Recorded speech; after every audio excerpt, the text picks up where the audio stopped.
everyone, welcome back to Life in Spite of. My name is Sean. This video I'm going to be talking about possibly something that's controversial, but something that I found a lot of success with. For those of you who aren't aware, I have been diagnosed with Meniere's disease. I've been suffering with it for quite some time. I was diagnosed probably about a year ago. And it was a very difficult thing for me to manage, and it was honestly one of the best things that ever happened to me because it allowed me to really reevaluate my life, really reevaluate what was important, the relationships that I had, and also it gave me a sense of appreciation of everything that I had every day, living in the present, and just lots of other things. So let me start with that. But really, most importantly, what it allowed me to do was take back some of the control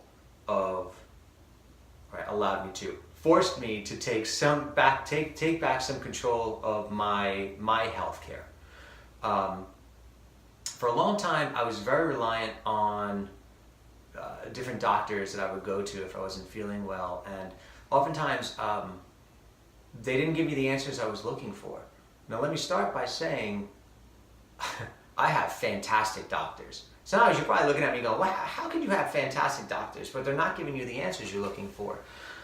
A couple different reasons. Maybe because I was asking the wrong reasons, or maybe because I was just so reliant on some external person to tell me what to do to fix all the problems that I had. Maybe that was a wrong approach. When I was diagnosed with Meniere's disease, I had extremely disabling symptoms, and it was awful.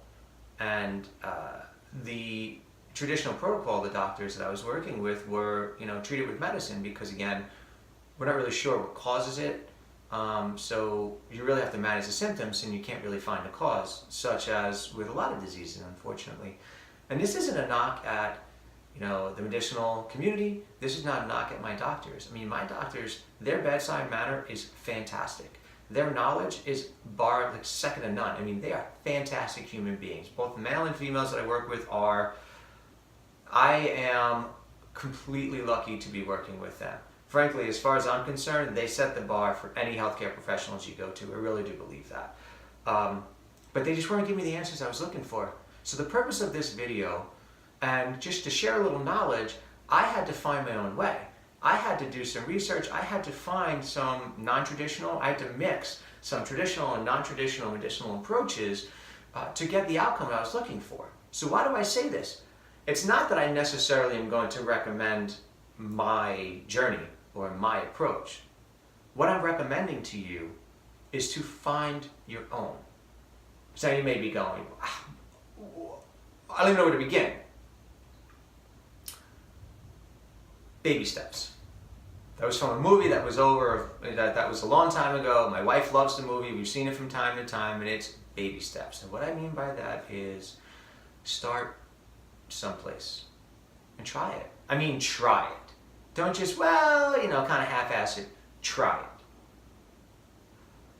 I tried 3, 4, 5 different approaches over a number of months. Now, it wasn't quick until I found the one approach that really provided me relief, provided me sustainable and ultimately life-changing benefits that can be managed long-term. Another video I'll talk about specifically what that is, but for now, don't settle with you can't be fixed, it's not going away, take this medicine and hope for the best. That is could be a terrible way to live your life. I tried it. I tried that too. And I'm not judging. If that works for you and you're like, listen, I got it under control, I feel great, you got it. You found your way. But if you didn't, at one time, I think I was on 7 medications in the morning, 2 in the afternoon, another 8 before I went to bed at night. And that was before I was 40. So, it was a lot to manage. It was a lot of my body. I didn't want that. And I didn't feel so good. If I took all those pills, I'm like, woo, what do we do? That'd be a different situation, but that just wasn't the case, man. So I found a way that worked for me, but I just want to encourage you to find your way. Talk to your doctors. And if your doctor is saying, nah, that's all hogwash, maybe you want to find another doctor who's a little bit more open-minded if this is something you want to do. And because my doctors were always supportive, they were, oh, I'm thinking about doing this. They'd be like, yeah, hey, try it. Let's see what happens. Please let me know how it works. I mean, those are responses that I got from my doctors. Again, I was very, very lucky to be working with the doctors that I do.